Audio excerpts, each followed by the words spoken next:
कुदरत की लाठी में आवाज़ नहीं होती, ये जुमला हम और आप कई मरतबा सुनते हैं और इसका मतलब भी देखने को मिलता है। हालिया दिनों में भी कुछ ऐसा ही हो रहा है। हिंदुस्तान में लगातार ऐसी फिल्में बनाई जाती है जिसमें इस्लाम का मजाक उड़ाया जाता है, मुसलमानों का निगेटिव प्रोपेगेंडा किया जाता है। लेकिन पहले ऐसा होता था कि फिल्म का एक दो सीन इस्लाम के ख़िलाफ़ होता था, लेकिन अब कई सालों से पूरी की पूरी फिल्म ही इस्लाम के ख़िलाफ़ बनाई जाती है, मुसलमानों की छवि बिगाड़ कर पेश की जाती है, इस्लाम के खिलाफ निगेटिव प्रोपेगेंडा किया जाता है, इस्लाम की तालीमात के हवाले से बदजनी पैदा की जाती है। लेकिन इस मरतबा इन लोगों ने एक फ़िल्म बनाई और इस फिल्म के बनाने का मकसद था इनके अपने धर्म को प्रमोट करना, इनके अपने धर्म को हावी करके दिखाना। लेकिन उल्टा पड़ गया और जिन लोगों ने फिल्म बनाई थी उनको गालियाँ सुननी पड़ रही है। यही लोग अपनी फिल्म का बॉयकॉट कर रहे हैं। आपने सुनी होगी 16 जून को एक फिल्म रिलीज़ हुई है जिसका नाम है आदि पुरुष। ये फिल्म काफ़ी दिनों से बन रही थी, एक साल पहले ही इसका ट्रेलर रिलीज हुआ था और 600 करोड़ रुपए के लागत से ये फिल्म बनी है।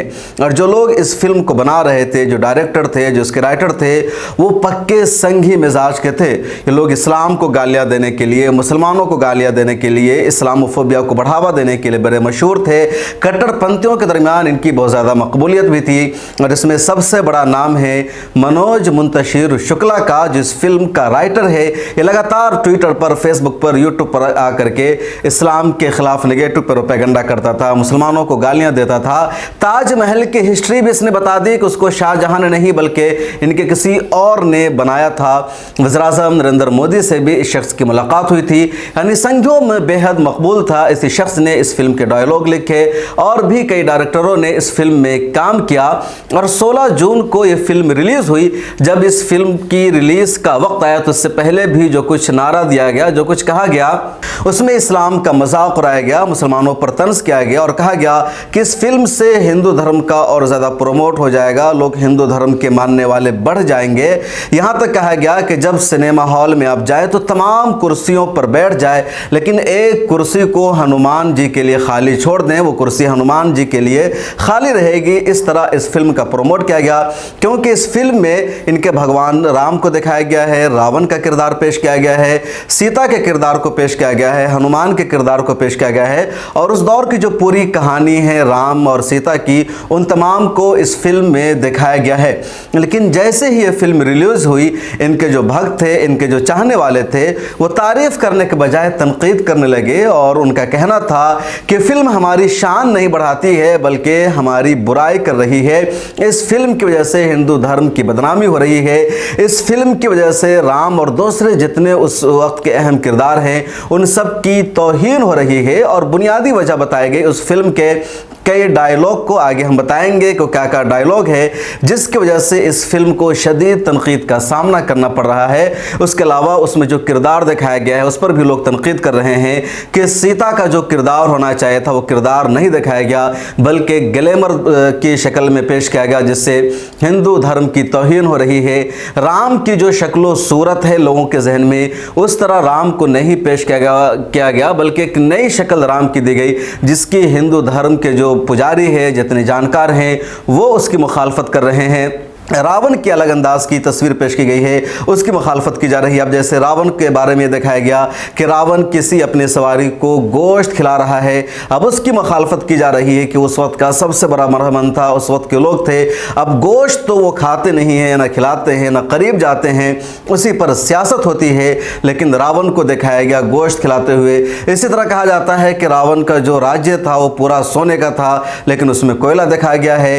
राम की जो तस्वीर दिखाई गई है वो जेसस यानी ईसा मसीह की तरह दिखाई गई है, जो ईसाइयों के यहाँ तस्वीर पाई जाती है, हालांकि वो हमारे अकीदे के भी ख़िलाफ़ है कि हमारे अकीदा में उनकी कोई तस्वीर नहीं है। तो बहरहाल उनकी तरह दिखाई गई है, इसकी उन्हीं के लोग मुखालफत कर रहे हैं। सीता का जो किरदार अदा किया है अदाकारा ने, तो उनके कपड़े ऐसे हैं जिस पर लोग एतराज़ कर रहे हैं कि सीता का जो महज़ब लिबास होना चाहिए था, जो कपड़ा होना चाहिए था, उस वक्त की जो तस्वीर थी वो नहीं दिखाया गया है बल्कि एक ऐसा कपड़ा है जिसमें ग्लैमर बताने की कोशिश की गई है और यह सही नहीं है।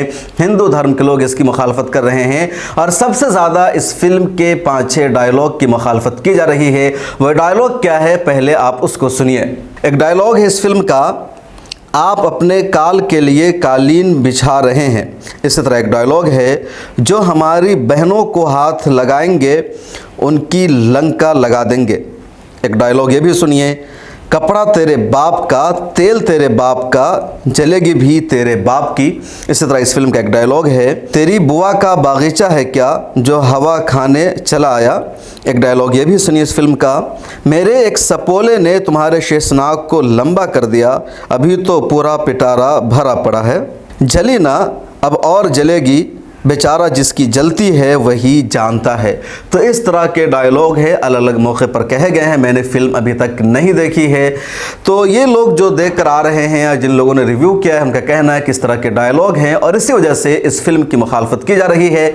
मुखालफत इतनी बढ़ गई है कि बजरंग दल, विश्व हिंदू परिषद और इस तरह की जो शिद्दत पसंद तंजीमें हैं, इनके वर्कर्स सिनेमा घरों में जाकर तोड़फोड़ कर रहे हैं, फिल्मों को चलने नहीं दे रहे हैं। फिल्में देखकर जो लोग बाहर निकल रहे हैं उनका कहना है कि इस फिल्म को यहीं पर रोक दो, यही अच्छा है। मुंबई की खबर है कि वहां एक जगह ये फिल्म दिखाई जा रही थी, बीच शो के दौरान ही बजरंग दल के वर्कर आ जाते हैं, गुंडागर्दी करते हैं और फिल्म को रोक देते हैं, चलने नहीं देते हैं। लखनऊ की एक वीडियो वायरल हो रही है जहां सिनेमा घर के पास जाकर बजरंग दल के वर्करों ने खूब गुंडागर्दी की है, हाथापाई की है और फिल्म को चलाने से रोक दिया है और कई जगह इसी तरह की खबरें चल रही है। इस बीच ट्विटर पर लगातार मनोज मुंतशिर को टारगेट किया जा रहा है। यह भी कहा जा रहा है कि शख्स उर्दू नाम वाला था, यह मुसलमानों से मिला हुआ था और जानबूझ करके बीच में संगी बन गया था, हिंदुओं से करीब हो गया था, हमारे खिलाफ हमारा बनकर साजिश कर रहा था। अब इसकी असलियत सामने आ गई है। दूसरे लफ्जों में कह लीजिए कि इनके ही लोग इनको मुनाफिक कह रहे हैं कि हिंदू नाम वाले ने हमारे आप की शक्ल बना करके हमारे घर में हमारी तौहीन की है। इसकी असलियत सामने आ गई है, इस पर भरोसा नहीं करना चाहिए था। और इस तरह का तमाम दबाव आने के बाद, इस तरह की तनकीद होने के बाद मनोज मुंतशिर ने अभी तक माफ़ी नहीं मांगी है। नहीं, मनोज मुंतशिर का यह कहना है कि जो डायलॉग हमने लिखे हैं वो गलती हो गई है, हमने गलत लिख दिया है, ऐसी बात नहीं थी। बल्कि मनोज मुंतशिर का कहना है किसी तरह की कहानियां हमने सुनी हैं, हमारे बुजुर्ग जो कहानियां सुनाते थे राम की, रावण की, सीता की, तो उसमें इसी तरह के डायलॉग वो बताते थे और उसी को हमने नकल किया है। मनोज मुंतशिर का यह भी कहना है कि जो पुजारी है या जो कथा बोलते हैं, बयान करते हैं, वो इसी तरह के डायलॉग इनके हवाले से बताते थे, हमने उनको ही नकल किया है। मनोज मुंतशिर का यह भी कहना है कि हमारी मुखालफत की जा रही है, हमारे धर्म के मानने वाले, हमारे अपने ये कह रहे हैं कि इस फिल्म से उनके जज्बात की तौहीन हुई है, तो उनके जज्बात की कदर करते हुए हम इस फिल्म के डायलॉग को चेंज करेंगे, दोबारा इस फिल्म को रिलीज़ किया जाएगा। लेकिन मैं अपनी बात पर अटल हूँ, मैं 100 तर्क दे सकता हूँ, 100 दलील दे सकता हूँ कि तमाम डायलॉग सही है जो हनुमान की तरफ से कहे गए हैं या सीता की तरफ से कहे गए हैं या राम की तरफ से कहे गए हैं या किसी और की तरफ से कहे गए हैं। लेकिन अपने भाइयों के जज्बात की कदर करते हुए मैं दोबारा इस फिल्म की रिलीज़ करूँगा और इसके डायलॉग को तब्दील करूँगा जिन पर एतराज़ है। अब इसमें पॉइंट आप समझिए कि मनोज मुंतशिर शुक्ला का कहना है कि जो डायलॉग है वो सही है, इसी तरह हमने सुना है, लेकिन इनके जज्बात का एहतराम करते हुए मैं बदलने को तैयार हूँ।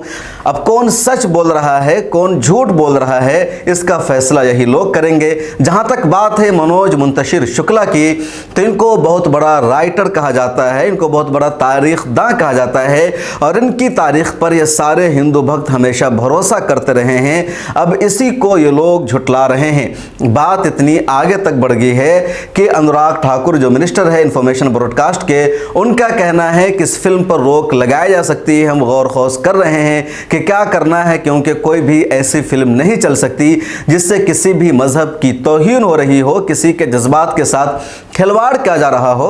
अब अहम सवाल यह है, किसी देश में टीवी चैनलों पर और बॉलीवुड के जरिए दिन रात मुसलमानों के जज्बात की तौहीन की जाती है, इस्लामोफोबिया पर लगातार फिल्में रिलीज की जा रही है, टीवी चैनलों पर उसका प्रोमोट किया जाता है। खा 72 हो रहे फिल्म हो या अजमेर 92 हो, इससे पहले द केरला स्टूडियो हो, कश्मीर फाइल हो और दसियों इस तरह की फिल्में आ चुकी है। उन सब फिल्मों में जब मुसलमानों के जज्बात की तौहीन की जाती है और सिर्फ हिंदुस्तान के 220 मिलियन मुसलमानों के जज्बात की तौहीन नहीं की जाती, बल्कि ऐसी फिल्मों में दुनिया भर के मुसलमानों के जज्बात से खिलवाड़ किया जाता है, इस्लाम के अकीदे का मजाक उड़ाया जाता है, तब किसी को फिक्र नहीं होती कि मुसलमानों के जज्बात की तौहीन हो रही है। ऐसी फिल्मों को सर्टिफिकेट नहीं मिलना चाहिए था, ऐसी फिल्मों को सेंसर बोर्ड को रोक लगा देना चाहिए था, पास नहीं करना चाहिए था।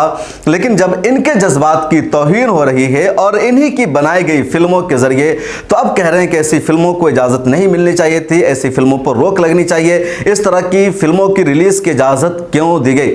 सवाल यह है कि आपके जज्बात जज्बात हैं और हमारे जज्बात जज्बात नहीं हैं। आपके जज्बात की तौहीन हो गई तो फिल्मों पर रोक लगाने की बात कर रहे हैं, और मुसलमानों के जज्बात से जानबूझकर खिलवाड़ किया जाता है, जानबूझकर इस्लाम के खिलाफ फिल्में बनाई जाती है।